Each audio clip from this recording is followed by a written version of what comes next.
Happy September, Cancerians. How's it hanging? It's been a weird time so far, so we'll see what you get. This is a tarot forecast for the month of September. I'll be pulling 4 cards. That's one for each week of the month, and then a 5th card that is your theme of the month. It can be quite useful to have that one on an altar or just somewhere that you're always going to see it, to give you an idea energetically of how to maybe deal with this month, right? Or what it might be throwing at you. So, here we go there. Nice. Straight out the gate with the lovers. Hot. So, for the first week in September, we're looking at... Actually, for you, it's slightly different. It's come up a couple of times today already, but we're looking at spiritual connection. That doesn't necessarily mean if you're single that the love of your life is going to bump into you in the supermarket. But spiritual connections are being made, so pay special extra attention to the people that you're meeting and get really good at recognising that vibration. Again, it doesn't have to be romantic. This is soul connection, so it can be a dog. Wish mine was a dog. But it can be a dog, where you just meet these people and you go, oh, I know you, or I've known you before, or this is just so like we've known each other for years.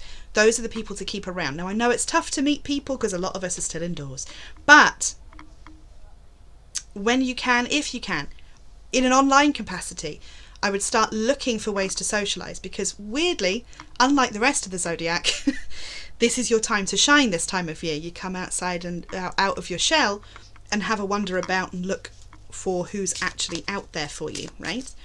Second week, nice. Second week of September, we are trying to do as much as possible to make home feel actually genuinely lovely and comfortable and beautiful, right? We're beautifying, hardcore beautifying in every respect. You might be redecorating, it might not be your house, doesn't matter. It's a throw pillow fiesta. Anyway, aside from that, it's connecting with things that are very, very yin. If you've always wanted to do a very, very gentle yoga class, if you wanted to start gardening aggressively, any of that, very, very yin activities, right? We're looking for very passive energy. We're looking for things that really do beautify your life. That's going to be the theme for the whole of the second week of September. And if you've met somebody on your soul level, bring them along, right? If you've managed that in the first week, go for it. Third week in September, Third week in September, you've got enough money, deal with it, right? It might be that this is the first time you've had actual money to play with in a really long time, and fair play to you, but it's not going anywhere for now.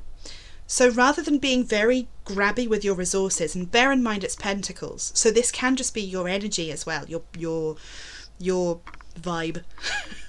Trying to be very grabby with it and going, no, I'm still in my shell, it's all an illusion, I'm not really outside, or I can't come out because money, because I can't do that online class because I'm saving for what? If you've got the money, you need to be socializing. So says a stranger on the internet, right? Get out there. The last week is quite difficult for you. Weirdly, it's been difficult for every sign so far, so something's happening astrologically. But the last week, it does feel like a kind of emotional exhaustion. And again, if you've been socializing for the first time in a while, it makes sense, right? Try and get some practice of keeping your bubble small, your energetic bubble small, if you go near other people physically, or if you're letting them into your energetic space, because this is that feeling of disappointment and that feeling of sort of overwhelm after being overstimulated.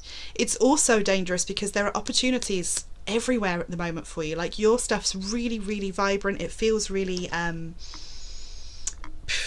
abundant, for want of a better and less buzzword. But you're not seeing it, and you're about to knock it over with your own cape. So getting a change of perspective will do you the world of good there. But be aware that you're going to have that trough after the big peak, and maybe plan for it. You know, maybe block a week out of your diary if you can. Theme of the month. Oh, nice. Finding new ways to communicate effectively. Excellent. You're the first people that have had this. So this is new, right? We're going to try a brand new way to do it. It could be that you're learning a language if you want to get really literal with it, but it's more about making yourself heard in the way that you want to be heard, so that you attract these people that you're trying to attract, and don't keep attracting the same people that don't necessarily vibe with you. Why'd you keep doing that? Because you're nice. Because you're nice and you're good to people and you try. But it's time to actually make some decent connections now. So if you can't real life Facebook cull some people, we're going to try bringing in some really decent types, and the only way to do that is to speak very, very authentically from you, from as you can possibly be. This is what we're trying out for the month of September. How exciting. If this is already resonating with you, then let me know underneath. That's going to be quite a good time. Again, book that last week of September off. Go and do something. Go and do something nice for yourself. If you want a personal reading with me, I'm still very much available. I am still online at the moment, looking for spaces and working my way around that. But book me on any kind of social media, and keep an eye on my Instagram and my Facebook, because I'm running a load of new workshops, and some of them are just witchy hangouts. I think it's time. So if you want to come and meet some cool people, yeah. Yeah.